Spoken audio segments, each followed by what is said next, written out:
GST এটা আইন আহিছিলে আজি প্ৰায় 5 বছৰ হ'ল আৰু এই আইনৰ জৰিয়তে গোটেই ভাৰতবৰ্ষত এটা টেক্স সিস্টেম থাকিব বুলি এই আইনটো সবে স্বাগতম জনাইছে। নতুন বস্তু এটা যেতিয়া আহে বা নতুন আইনে কক বা নতুন টেকনলজিয়ে কক তাক মেচিউৰ হ'বৰ কাৰণে কিছু সময় দিব লাগে। 5 বছৰ হ'ল মেচুৰিটি হ'ল এতিয়া বহুতখিনি ইভলভ কৰিব লাগিব যে ক'ত ক'ত বনাওঁতে প্ৰব্লেম থাকি গ'ল, কিটো ক্লজে আপোনালোকক অসুবিধা দি আছে, ক'ত আপোনালোকে কষ্ট পাই আছে আৰু তাৰ কাৰণে কিছুদিন আগতে আজি বা এসপ্তাহ আগতে 6 দিন আগতে অল ইণ্ডিয়া GST কাউন্সিলো বহুতখিনি সিদ্ধান্ত লৈছে। তাৰ পৰাও আপোনালোকৰ সমস্যা প্ৰায় 60-70% নিষ্পত্তি হ'ল বুলি মোক আপোনালোকৰ টেক্স কনসালটেন্ট বা টেক্স প্ৰেক্টিশনাৰসকলে আমাৰ লগত যেটো আলোচনা কৰিলে তাত জনালে। মই টেক্স কাউন্সিল GST কাউন্সিলে লোৱা এই সিদ্ধান্তবোৰকো আমি সকলোৱে স্বাগতম জনাইছোঁ আৰু মুখ্যমন্ত্ৰী ডাঙৰীয়াৰ নেতৃত্বত এক বলিষ্ঠ সিদ্ধান্ত যে GST মেটাৰ্ছত ষ্টেক হোল্ডাৰ্ছৰ লগত আলোচনা কৰি এক প্ৰতিবেদন আমাক দিব দিছে। চৰকাৰ সদায় ক্ষুদ্ৰ ব্যৱসায়ীৰ লগত আছে। অলপতে এগৰাকী বক্তাই কৈছে যে GST is a new very little baby, newborn baby. Earlier GST it was VAT.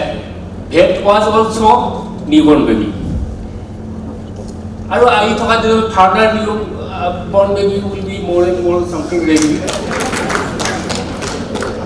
মই খুব সময় কৰিম তে GST তো ইয়াত এটা কথা artificial intellectuals. Artificial intellectuals each have not capacity to create any software. Software is created and input and installed by human being. And the issues, problems maybe as because artificial intellectuals is having no any chance. Not any his brain. মানুহে সৃষ্টি কৰা এটা যন্ত্ৰই এখন সমাজক নিয়ন্ত্ৰণ কৰিব আৰু আমাৰ ভাৰতবৰ্ষৰ দৰে এখন আগৰণুৱা দেশৰ ভিতৰতে বিশ্বৰ ভাল এটা স্থানত বৰ্তমান আমি উপনীত হ'বলৈ সক্ষম হৈছোঁ। আমি বাৰম্বাৰ আমাৰ ভুল জানিও আমি কিয় শুদ্ধ কৰিবলৈ যোৱা নাই। 47 চনৰ পৰা 24 চনলৈকে আজিৰ তাৰিখলৈকে আমি ভুগি আছোঁ।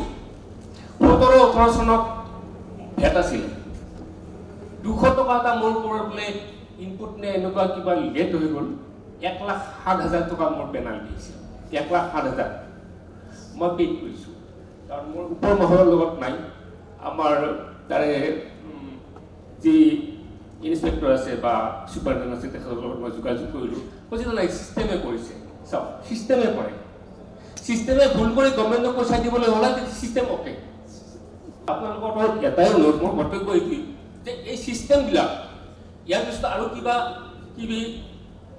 নতুন নতুন মানে GST জাতীয় জন্ম নিদি পেলাই GSTকে অকণমান ভাল ভুল কৰি পেলাই আৰু নিউবৰ্ণ বেবী কৰি নাৰাখিব আপোনালোকে, অলপ মেচিউৰ কৰক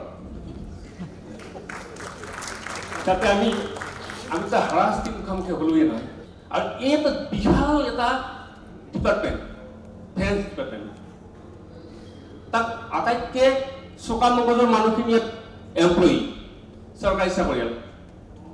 বহুতকেইটা পৰীক্ষাৰ পিছত ভাইভা দিব লাগিব, ৰিটেন দিব লাগিব, পৰীক্ষা দিব লাগিব, তাৰপিছত ইয়াতে চাকৰি পায়, প্ৰমোশ্যন পাই কোনোবা ডিএড লৈছে, কোনোবা কমিশ্যনাৰ হৈছে, কোনোবা চেয়াৰমেন হৈছে। সেইসকলৰ মগজুৱে এইটোও ঢুকি নাপায় যে GSTটো কেনেকৈ শুদ্ধ ৰূপত দিব লাগে।